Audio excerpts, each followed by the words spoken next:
Il dit un homme d'aujourd'hui qui est conscient, qui est lucide, qui ne vit pas dans un village reculé, qui n'est pas enfermé dans un petit bonheur, qui ne vit pas dans la sécurisation, ne peut pas ne pas éprouver un sentiment de panique.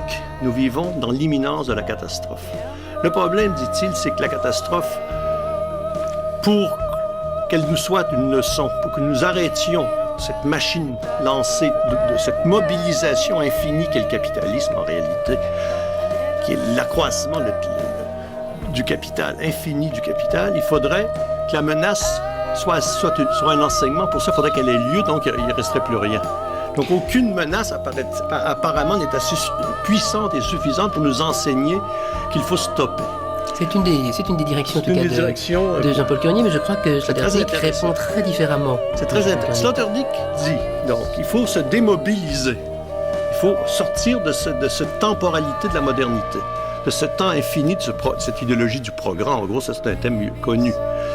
Qu'est-ce qu'il propose à la place? Il propose donc un euro-taoïsme de façon un peu ironique, c'est-à-dire un nouveau rapport au temps, pas au temps passé, présent, avenir, pas au temps linéaire, au temps de la modernité, au présent, à un autre présent. Un rapport au présent. On peut parler à ce moment-là de Benjamin, on pourrait parler d'art. Un rapport esthétique au présent, au monde, à ce qui va arriver, à l'immédiateté de ce qui surgit, de l'événement. C'est-à-dire une disponibilité au présent et à la vie. Autrement dit, sortir de la notion de projet, sortir de la notion de projection, sortir de la notion d'une temporalité qui nous aliène à nous-mêmes, qui est toujours en se demander ce que nous ferons ou ce que nous avons fait, vivre dans une espèce de temps abstrait, en quelque sorte, et un temps mécanique, finalement un temps qui est une enveloppe formelle dans laquelle il n'y a pas d'existence vraiment. C'est un terme, en fait, kierkegaardien, pratiquement. Il y a quelque chose de l'ordre du discours de l'authenticité. Heureusement, il n'emploie pas ce mot. Heureusement, il ne tombe pas dans cette...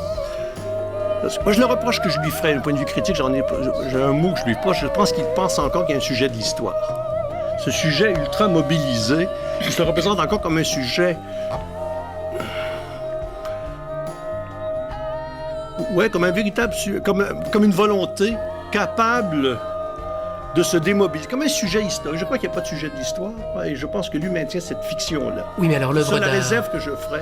L'œuvre d'art dans son affaire, quel rôle elle a? Il n'y a pas d'œuvre d'art dans son affaire, il y a une attitude au présent, un rapport au présent, qui pour moi est esthétique en ce sens-là. Je crois qu'il n'est pas question d'œuvre.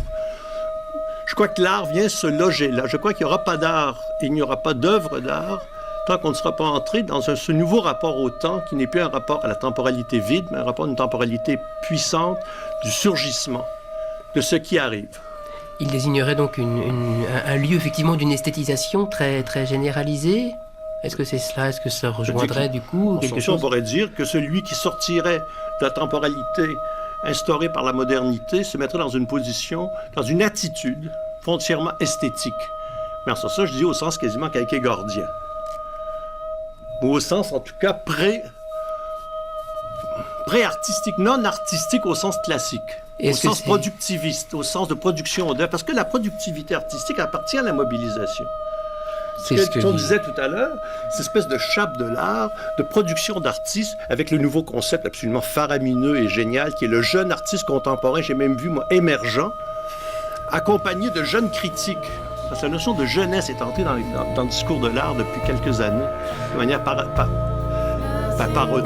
manière ridicule. Oh, pas parodique, oui, je crois pas. Alors, pas parodique, pardon, excuse, de manière grotesque, je cherche. Grotesque.